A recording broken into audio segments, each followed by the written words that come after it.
No pity for the hero, as whether you identified with him or not, the priest had, I think, elicits pity. No pity for the hero in Pickpocket. No outstanding scenes. Can anyone think of an outstanding scene in Pickpocket? I mean, there may be scenes you liked rather than others or felt more interested in not, but was there a pivotal or a really crucial scene? No climax. There certainly is a climax in Diary of a Country Priest. In fact, there are several. And there certainly is an outstanding scene. In fact, it can be regarded as a weakness of Diary of a Country Priest, or I take it as a strength, contradicting Sidney. That scene with the old woman where she does throw her locket into the fire.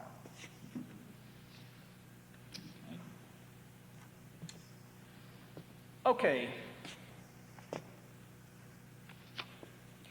I have to give you, I don't want to go on and on about structuralism. I do, but it isn't the time or the place. The time and the place will be when I teach at NYU this summer in June. And I'm going to blast forth and probably make a fool of myself, but that's okay, because if we don't begin really saying what we feel about movements and the works of our friends, then we begin to sound like the AMA, which is to say the mafia. It's all the same. I mean, all those people who protect each other and therefore murder the rest of us. But I do want to share with you just what saved me from being weighted down by this bias of introvertive cinema that's so strong that it would even take Bresson's work, which I think has absolutely nothing to do with those theories, and try to twist the viewing through that kind of tortured mental process, which I think is destructive to a more generalized feeling that I value greater. But Jane said it in just 2-3 words. Her definition of structuralism, stuck needle haiku.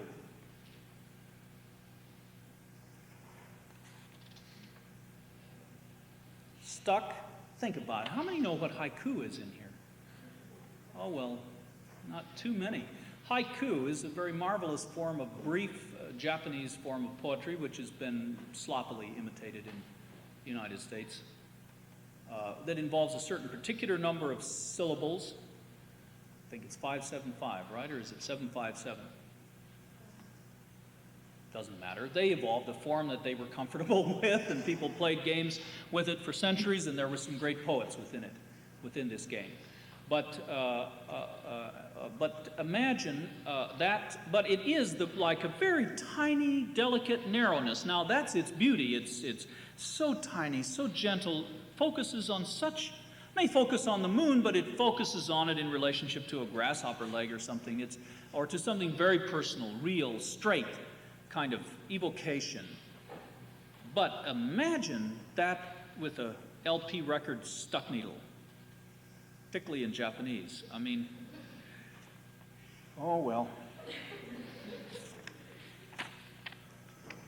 I'm not going to try it. Now this is very tough, but are there any questions up to this point? We have a little time here. Questions? If I don't see your hand, raise it. Okay. Now I try to become Bresson for you for a little bit. These are all quotes drawn from several sources, mostly from this Godard-Bresson interview. Quote, "You know, it is so difficult, ordinarily, to put something of oneself into a film that must be accepted by a producer." You see, again, as with Rossellini, this is what I call real naivete in terms of something like things that those of us that have grappled with an art free of producers, I mean, this which may come as a revelation to hack movie makers, and who are, after all, those that Bresson spends most of his time talking shop with around where the movies are made, is old stuff, but he tenderly puts it forth as if it were a revelation. You know, it is so difficult, ordinarily, to put something of oneself into a film that must be accepted by a producer. Now, it just strikes me in that astonishing way that, like a kid running up to me and saying, you know, if you open a window in the back of the house and one here, a breeze will blow through and it's cooler. I've known that for 40 years, but I mean, the excitement is only that they've discovered it, and so the joy is, if you extend love, as I'm hoping to do to Bresson here, to say, he found that out too. How wonderful. All on his own. Okay, but he goes on now here. Quote, "But I believe that it is good, that it is even indispensable, that the films we make partake of our experience."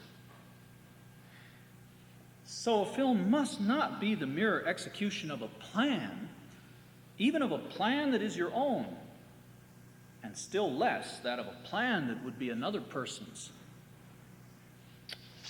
I mean, you get that? That's just the most simple thing. I thought everybody knew that, but he's really discovering it for himself, or else he's pulling Godard's leg. Who knows? Maybe so.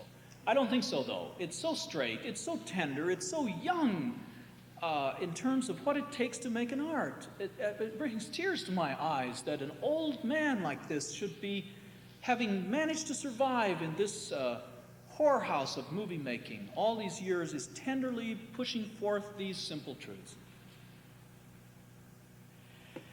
Quote, "It is that our lives are made at once of predestination and hazard, chance. It is that our lives are made at once of predestination and hazard, chance." Okay, now that's true ambiguity and very appropriate to the film we're about to see, En Hazard, Balthazar.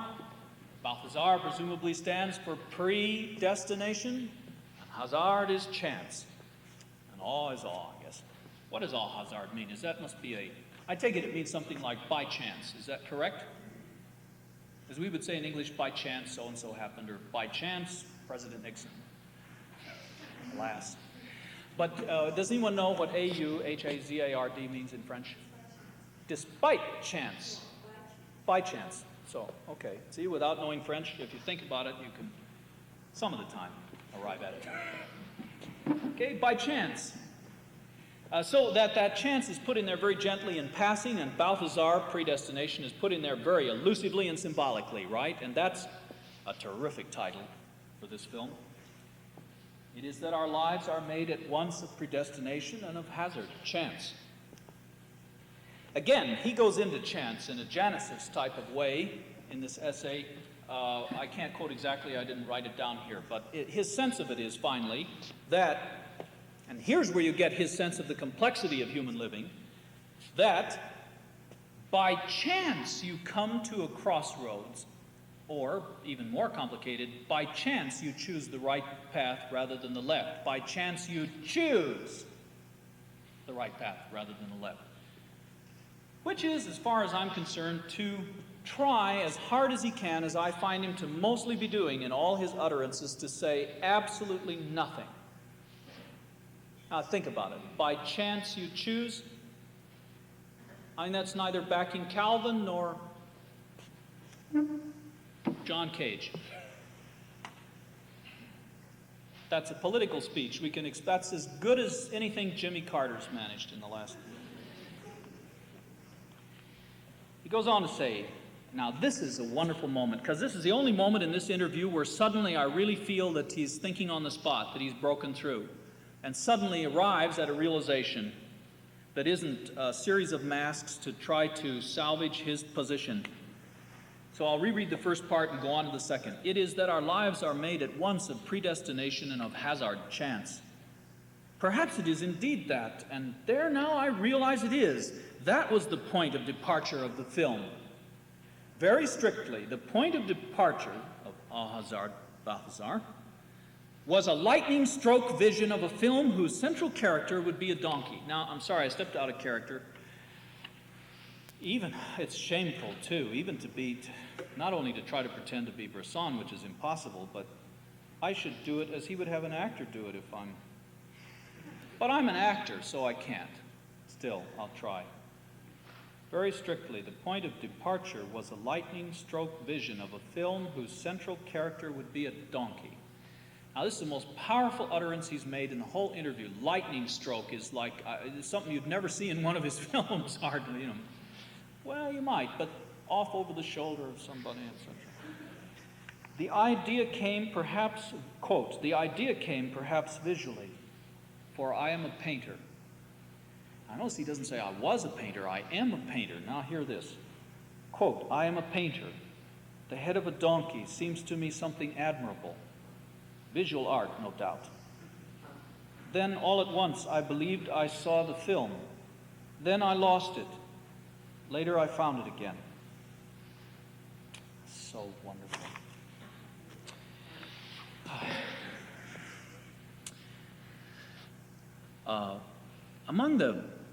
I was handed a set of comments. I was graded by all of you, or some of you, whoever filled out those papers, and there were some comments, and I thought you were too kind to me. This is the first year that's so. Thank you. I need it. But there was some criticism, and the one that interested me, which I disagree with, the one that interested me and seemed relevant to this class, which is why I'm raising it, is one person said, I talk too much about myself. Now, that to me is an absolute success of this class, if that's obvious. Everyone talks, each only about him and herself, whatever each person says. That's all there is. That's my belief.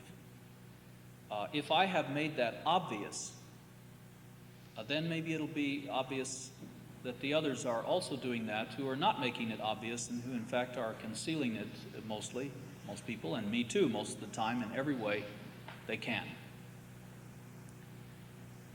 Because at this point, and I want to push that even more obvious and say the strengths. I mean, I can play at being Bresson, but whatever I say is informed by my struggling with producers. I worked in the commercial film medium. I know what I'm talking about. I come up against these crises. I, in the midst of a film, suddenly have no money and the children have to be fed. And if I can't devise a totally new method in the teeth of what the muse has already laid out, or is laying out, devise a new leap of the imagination, this film will be lost, down the drain. I'll have to throw it away. This that maybe I've spent in some cases years on. I know how these tactics are arrived at in a desperate dance with all of the living and in an acceptance of it. That when that I have to finally accept that even running all over the country and doing all this lecturing there's some reason for it. It may be Pollyanna, but so what? If it saves my sanity, and it isn't just. I have found it to be so in my experience, that money, the most blessed use of money, is it can tell me where to go or what to do, i.e. having to get some money to feed the children is a very real directive. And then the question is, can I make a blessing out of that? And taking that attitude has never tempted me for more than a second or two to consider offers that weren't acceptable, even when we were broke and had no food in the house, because I believe, along with, as Gertrude Stein said, temptation isn't really very tempting. Okay? So I know how these things are arrived at, and I know this attitude that they're arrived at otherwise bitches up people's minds who are struggling to be artists, because what they too much already have only to read are the critics. That, yes, what's called an ellipse in Bresson begins with his having to cut out, and rather than shorten, he threw out, which meant, and a scene came to a point. I know what an ellipse means too. We don't have to call it an ellipse. We don't need elliptical, certainly, or any three-syllable words unless they truly do give a shade of meaning, as Annette Michelson usually does, but not most of those writing around her. We can, in English, what this means is a structure wherein what's between the lines is where the real meaning is. We don't need ambiguity. We're talking about in between the lines, or between the frames, if you like, in film. That as those frames move along, or from the instant that between shots, what's left out is the heart of the aesthetic of Bresson. And this begins with, yes, an imposition from life that he accepts and makes a blessing of. And it begins very wondrously. He can master it because he was a painter, which we come to in a minute. But I want to say this too. I mean, donkey. Listen, I mean, donkeys are something else. How many have ever been around a donkey in here for any length of time? Oh, well, I know you're in for real recognitions in this show. For the rest, I mean, you maybe largely have to take Bresson's word for it, or donkeys will seem rather symbolical. The donkey is such an amazing creature. We've had two. Yes, and I'm talking about myself. That makes 3. Because I came so much to identify with this creature above almost every other creature on earth. I guess cats are still my favorite, but I'm allergic to them, so they're not around much anymore. But a donkey. We had one called Roscoe, who was a really amazing genius kind of donkey, who lived a life that seemed to me the most perfect I've ever seen on earth. He would stand, and when the sun came up, he made his song. And then sometimes during the day, I could never quite figure out why. Once in a while, I thought I knew he would make a song. Then when the sun went down, he made a song. And the rest of the time, he mostly stood around and looked and ate. And he would move slowly, and look with that kind of ponderous looking, but not sharp, with the most huge, relaxed eyes I've ever seen on earth. Just taking it in. And then eat a little. And then slowly his tail would raise up, not like a horse, which always looks uptight to me with that great arch, but just slowly the tail would raise slightly up, and a tube would come out, and shit would just roll out onto the ground, plop, plop up, like incredible. I've never seen any creature shit with such grace as a donkey. And every now and again, the pizzle would emit a stream like lightning, like slow motion lightning, like the arc of the rainbow itself. I mean, just with grace feeding the ground. And sometimes it would get hard and hang almost down to the ground. With no urgency, no fuss, there it was. If there happened to be some place to stick it, he would have. There wasn't, so he didn't. Such a graceful creature. Later we had another donkey called Jack, who was just that. I mean, both of them came to us later in life. They were threatened with the glue factory, so we took them instead. Jack was just Jack. I mean, not to say there can't be a great Jack in here, a genius Jack, but just to say that name, ordinarily in fiction, in the ordinary tradition of fiction, Jack is Jack. Jackass, that was his name. And he never really did much of anything. He tried to do things all the time, but even so, in the donkey form, it was heaven. It was so much more perfected than the goats, who are always busy eating the trees and destroying the culture like people. Or, the chickens keep maintaining their hierarchy, or the duck, or whatever. The great meat eater, rushing back and forth, trying to find something to kill, like our raccoon, or the dogs rushing around with their bones, trying to bury them.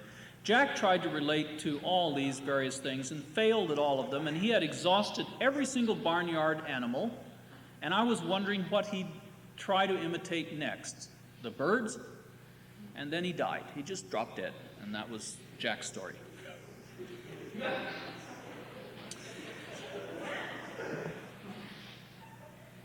I'll tell you something historically about donkeys, too. What they're named after in the English language. I was moved by Roscoe to look up the word donkey. And I found out that donkeys are named after 2 of the great heroes of history to me, my greatest heroes. One is Scotus Erigena, 9th century light philosopher, the man who said all it is light, which sounds like a simple statement, but has burned through the consciousness of people, and certainly mine, down across all those centuries.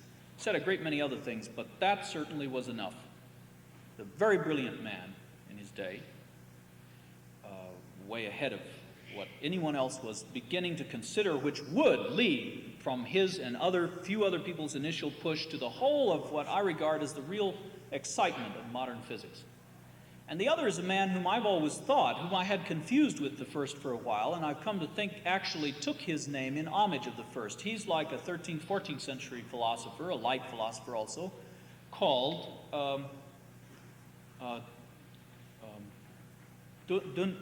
Duns Scotus. Scotus Erigena means a Scottish Irish. That's what it means. Scottish, Irish, and he lived everywhere else but there, which is typical. England, France. He was a friend of the original one, that is, a friend of King of France. And also Dunscot seemed to follow somewhat in those footpaths. He left a trace of fine writing on light, and then he himself disappeared into Europe. Who knows what happened to him? But along the line of this sense of Duns Scotus, and really trying to get back at Erigena, as the Manichaeans had, as Ezra Pound points out, as others had, that is in the teeth of the church, who did not want, who were not interested in that sense of the world, all it is light, or that simple truth that the religion of science has proven to us, that everything, all materials, likeness, held in a bind. Or even that these men were the earliest to feel their thinking electrical, knew electrical was moving through their heads. They couldn't plug them into machines that would tell them. People didn't pay attention to machines. They didn't have to have machines to tell them a truth in order to believe it. Well, those that did invented machines. And now machines have the power. But in this era coming through, in the attack on these, people were called, there were followers of Dunscot, who were called dunces. Dunces were the peaked caps. So any one of you who was ever put in a corner by your parents or in a school, which was so much the custom in the 19th century and early 20th, because you were stubborn, were there in that corner actually because you were a follower in the tradition of the Dunscots, and because this strange creature that looked like a horse but would not be mastered like a horse, could not be broken, could not be made to do whatever the human maker wanted him to do, came to be called a Dunscot or a dunce, or then affectionately a donkey. And donkey then came to be called stupid, and thus the word academicians, having completed the circle and hopefully having damned a whole kind of behavior, have left it sit there as that disgusting puddle ever since. Monkeys were called monkeys because they were thought to have the faces like little monks, and the I-E wasn't a term of affection. A monk-e, donkey, dunce, Dunscot. There's the etymology. The donkey is obviously superior, as certainly Bresson says, in terms of sensitivity and intelligence to the horse. I wouldn't say to maybe any wild horse, but to all that horse that's left that we really are just turning into cat food anyhow. I like horses too, but I mean, why there should be this, you can see what the propaganda gig is. Every time you do or I do what anyone tells you to do or me to do, then we become horses, i.e. for pulling the carriages of the rich or turning the mill wheel or making automobiles in Detroit or whatever. But if there's a sensitivity that resists beating, that being beaten will not go one step further, in fact, that stubbornness comes to be denigrated. And that's all why I think the donkey can meditate so gracefully and peacefully in the teeth of everything. And that's something about what I know from personal experience of donkey. Back to Bresson. We're getting close to the movie now, so don't panic.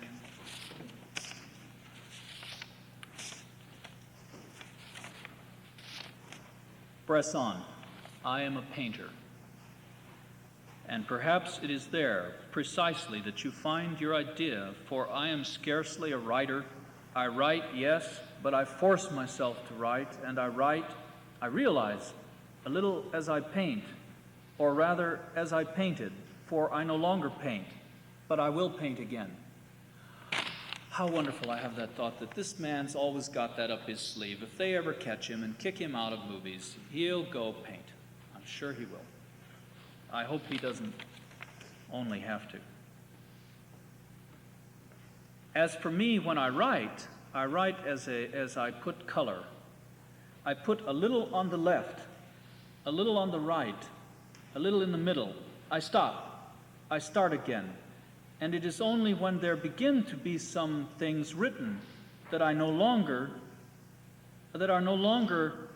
sorry. And it is only when there begin to be some things written, that I am no longer annihilated by the blank page. Okay, I mean, here is the clear, elliptical? No. Here it is, as in a painter.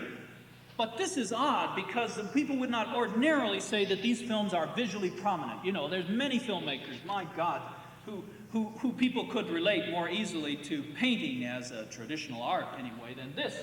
But that he's done it, not that he's made a fancy visual here that makes you think of the rest of this museum or something, but that he has worked as a painter only in time. A little here, a little there means along a strip, a little further on, blank spaces, the spaces in between where the paints are, where it's made a shape, are where nothing is, where one fade out butts up against another, one splice against another. He's had to manage this because, not as an aesthetic, but because he works within a form where the director does not handle a camera. Simple as that. Burrell, fine cinematographer for him previously, held in check. You can tell the difference though, because with this film we have coming, there's a new cameraman, name of Chris Lane Cloquet. Brand new cameraman who's been with Bresson ever since. What happens? Well, he has to triumph over another problem because, as I hope you'll note, this cameraman pans. He uses traditional two-shot, which is to say long shot, close-up, or close-up, long shot. He fades, he dissolves. The whole thing, in fact, is moved in terms of camera technique back to the more traditional narrative forms of filmmaking. As practically any cameraman will do for you if you're trying to get your work through another cameraman. It's just like grammar. It's like we all throw cliches at each... I shouldn't say we all, that's the king's we. I throw cliches for all of my reading of poetry at people, like that. Am now, which are like long shot, close-up, medium shot, long shot, medium shot, close-up. Maybe what Bresson managed was to throw out the medium shot, but his technique up to this point had been almost entirely where there was a close-up, that's all there would be. There'd be no covering long shot. Where there was a long shot, there'd be no close-up so you could look closer at whatever it was you saw longly. That was part of what's called an ellipse, what's really economy. In this film, it's gone now.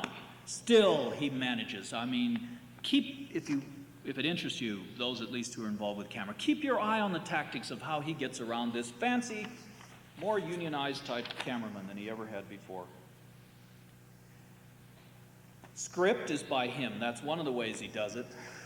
Though that'll never defeat a cameraman. I mean, cameramen have naturally ideas of their own. And certainly no human being can be against that. Although Bresson must surely try, he who... You know what we said about... You remember that when I talked about what he did with the actor? Well, let me tell you this. When he went to get his donkey, he chose a donkey for this film we're going to see that was totally untalented. I mean, Jack probably would have interested in. Totally untalented, didn't do anything, couldn't even pull a cart. And as part of the script calls for him to pull a cart, that was a problem. But he wanted a donkey who didn't know anything. That is a non-acting donkey. So that, and it was so crucial a problem for him, and here I know there is a tactic that's not arrived at by commercial necessity, because the shooting on the film had to be budgeted to stop for 2 months, and that's a hard thing to sell to a producer, so that the donkey, up to the point that you see him doing tricks in a circus, knew no tricks.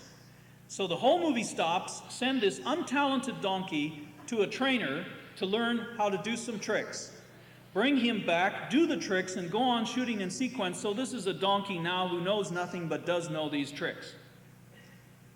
That was a tactic that one can count on because it was expensive and dangerous. I mean, to hold up a picture for 2 months on a donkey being trained by a trainer, the donkey could die, anything could happen, the film goes down the drain. Okay. A few more comments by Bresson. Trying to get him to speak for himself. Oh, this one's a torture. Here comes the old whore in Bresson out, full flower. You must, this one begins, You must leave the spectator free. Oh, what a wonderful contradiction in one sentence. You must leave the spectator free. I mean, if ambiguity, I'm trying to think about ambiguity, and the thing that set it straight for me is in a detective novel by McClure called The Steam Pig. Comes this following line. I mean, in any book, if you're reading carefully, you might find something. I might, anyway. In this book, the detective asks the guy, he says something like, so you didn't discover your mistake until you came home? The guy replies, no. Then McClure has the following sentence. Thus, ambiguity exercised its only virtue, and the truth eluded the detective. You dig that? I mean, that's real. Here's what would seem like the most positive answer you can get. If the writer has really cleverly set off the word no. No. What could be more clear than no? But if it's an answer to a question that's got two parts like this, or any other of those questions, so you discovered your mistake. See, that's a question already that has a premise. It's a rhetorical question. So you discovered your mistake before you came home, or something like that. No. I'm sorry, I didn't do that right. Well, anyway, I did remember the one part of it, that ambiguity exercised its only virtue.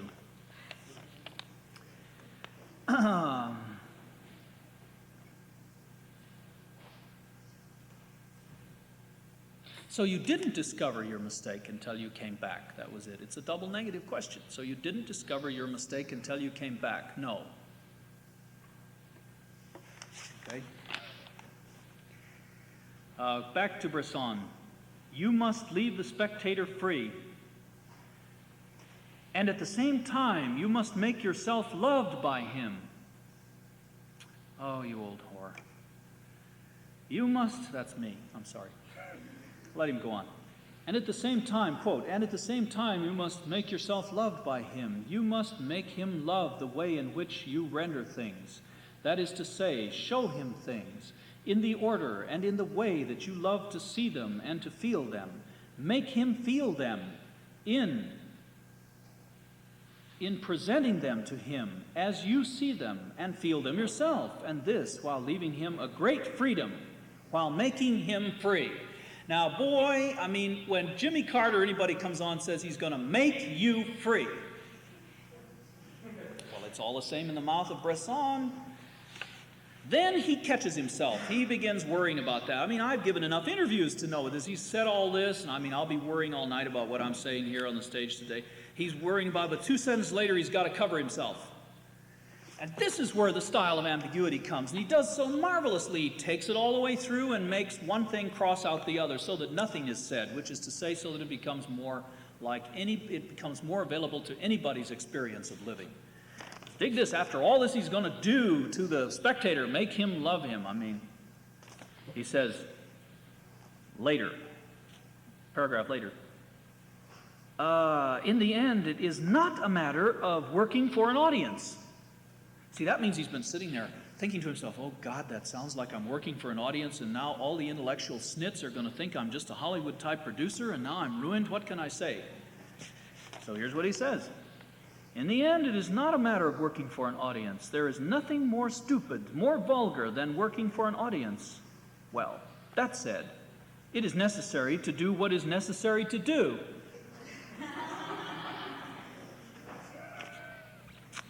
Wonderful. Okay, go on with it. It is, quote, it is necessary to do what it is necessary to do. And with respect to that, le public, c'est moi. I mean that if I try to represent to myself what the audience will feel, I cannot help but say to myself, the audience, it is I. So, one does not work for an audience, but what one tries to do should be able all the same. And then the whole idea breaks off and is never referred to again.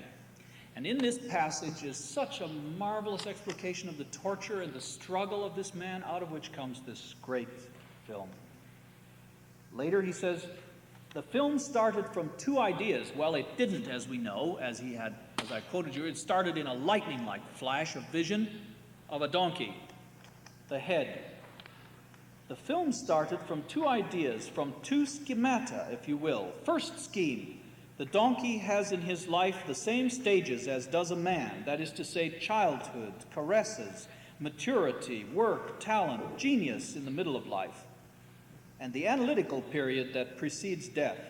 Well, second schema, which crosses the first, it starts from it, the passage of this donkey who passes through different human groups representing the vices of humanity, from which he suffers and from which he dies. There are the two schemata, and that is why I spoke of the vices of humanity. For the donkey cannot suffer from goodness or from charity or from intelligence. He must suffer from what makes us ourselves suffer. Okay? This again points out a thing that his tendency is, as a Diary of a Country Priest has seemed to be, stages of a cross. The Stations of the Cross really is what that would parallel with here too. Donkey, woman. But I ask you now not to swallow this intellectualization that he's forced to and that I'm parading out here in this tortured interview, as all those interviews are tortured, without throwing some of each your experience, or at least our whole cultural experience, up against this. How many yesterday saw The Yearling? How many have ever seen it? Okay, very few. It was on TV yesterday for Mother's Day. It's a beautiful movie. I couldn't possibly defend it as an art, though. One reason I can't is because no one's really dealt effectively with D.W. Griffith. D.W. Griffith, it's shameful the way he and his beauty is passed over, and how we so much betray, or how it happens in the United States that culturally so much is betrayed of this heritage. America's always hungering after, like a frightened child, after parent Europe, or if it's on the West Coast, it's after Uncle Orient. Trying to assume that anything exotic that comes from across either of these two oceans is more worthy than our own. A case should be made to put up against Marjorie Kinning Rawlings' adapted, Pulitzer Prize-winning, adapted novel to film starring Jane Wyman, Gregory Peck, and who played Jody? I jotted that down. Claude Jarman Jr., who is also not an actor. That tearjerker, that tear manufacturing film that's so corny that it had been ultimately satirized by W.C. Fields in The Fatal Glass of Beer at least 12 years before it was made. Maw and paw are the two primary words in the film. What do you think? Maw? Will a kid come back? Maw? I don't know. Paw? And so on. I mean, all of which is true. That's what's embarrassing about it, that much of the country, which no one pays any attention to, goes around talking like that and worrying in that way and having those same problems primarily and in those same cliche ways and trying very hard to be Gregory Peck or Jane Wyman or Claude Jarvis Jr. caught in the situation. The kid is trying to learn how to act, which is what's fascinating about it. I mean, a case could be made. It'd break my heart to make it. I mean, when certain films of Europe that were of this same level, of which Bresson has at least one leg solidly in order to survive, that is European sentimentalism, which is really pessimism. I mean, the way to be sentimental in France is to be cleverly pessimistic, and so carefully so, so ambiguously so that no one could even catch you at that. And Bresson's a master at it, and it's an old tradition, older than Marjorie Kinning Rawlings. Certainly older than Gregory Peck. Those traditions have to be thrown up into the light, because this kid is trying to learn how to act as the picture's being made, and he's actually crying. There's never been any question in my mind about it since I saw him first when I was 7 years old or something, with that spit running down his face and all red when he supposedly had to kill his pet deer. Keep it from eating the corn, to keep the family from starving to death. I mean, my God, it's a D.W. Griffith movie. I mean, 30 years later or something. It's certainly in the same tradition, but whatever we call an art comes also out of Griffith. Unless this can be explicated and it can be understood, and I think it would be, I mean, I'm not making the case it is, but when I'm presented with the threat of a carte blanche recognition, as if it were a tactic arrived at through intelligence by some Frenchman of what's actually a neighborhood theater that comes from there, I then want to threaten back with a serious consideration of The Wizard of Oz or The Yearling and others. Because how are we going to expedite? It isn't fair to Bresson to have overlooked what he has managed. And it isn't fair to overlook how it happens. Okay, just to be brief about it, also that this is an old European tradition, the vices. How do you set them up? Fritz Lang-wise, any other way-wise, goes clear back to Bosch, Grunwald. I mean, it's an old tradition, all the vices being represented. Hieronymus Bosch is the clearest example, perhaps, that we know. It's known. Okay, the effect here is the lives through which this donkey passes. But, and note this, not that it be a schemata, not that it be a scheme or anything you could put your hands on and say, well, this happens and that and that and that and the other.